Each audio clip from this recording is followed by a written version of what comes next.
Grandfather Arthur, at 67, was known to everyone in the neighborhood as the kindest, most cheerful man around. He would rise early on spring mornings, settle onto his wooden bench beneath a leafy oak tree, and listen to the birds with an old coffee mug in his hand. His neighbors cherished his tranquility, seeing him as a sort of grandfather figure for their children. What no one knew was that beneath that mug, hidden in the palm of his hand, was an old police badge. Arthur had spent 30 years as a SWAT officer, navigating the city's most dangerous streets. The clamor of his youth, the adrenaline, every second of life he saved, now melted into memories with the steam of his morning coffee. One day, an unusual incident unfolded in the neighborhood park. A little girl was riding her brand-new bright red bicycle while her mother chatted on the phone a short distance away. Suddenly, a worn-looking van parked at the edge of the park accelerated sharply into the play area. Two men jumped out of the van and quickly moved toward the bicycle.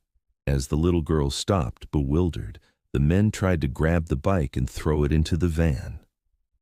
The mother screamed, but the distance was too great, and the men were fast. Grandfather Arthur was watching from his bench.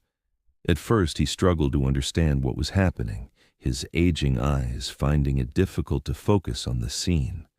But the girl's scream and the mother's panic triggered those old alarm bells deep within him.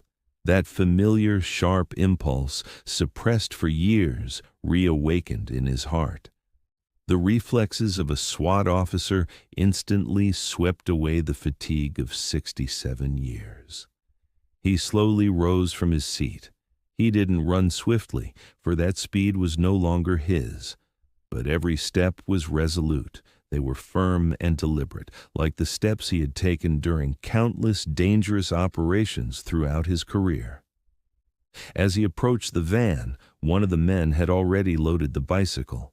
The other was heading towards the driver's seat. Arthur drew near. He spoke in a calm, confident voice. "Leave the bicycle." The men turned to him. Arthur's ordinary clothes and elderly appearance made them laugh. "Who are you, old man?" "Go mind your own business," scoffed the burly one. Arthur's face was devoid of expression. His eyes, filled with that sharp gaze that had resolved the toughest situations and confronted the most dangerous criminals for so many years, remained steady. "I'm telling you one last time," he said, his voice as calm as before, but now tinged with an iron hardness. "Leave the bicycle and go." The men took a step towards Arthur menacingly, but Arthur didn't budge. Somewhere inside them, they were unnerved by the strange determination in this old man's eyes. This was just a bicycle theft. It wasn't worth dealing with an old man. They also saw the mother approaching. The two men grew uneasy under Arthur's gaze. The aged wisdom in his eyes and the unyielding seriousness in his demeanor surprised them. It was as if not just an old man stood before them, but an insurmountable obstacle.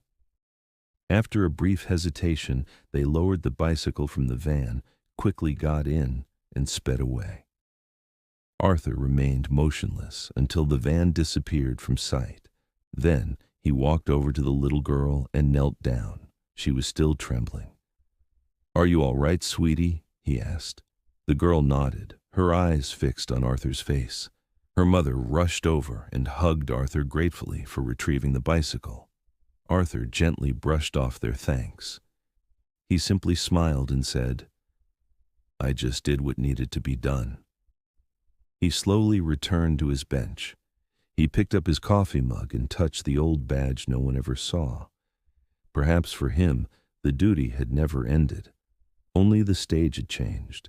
He was no longer on the city's dangerous streets, but silently standing guard in the peace of his own neighborhood.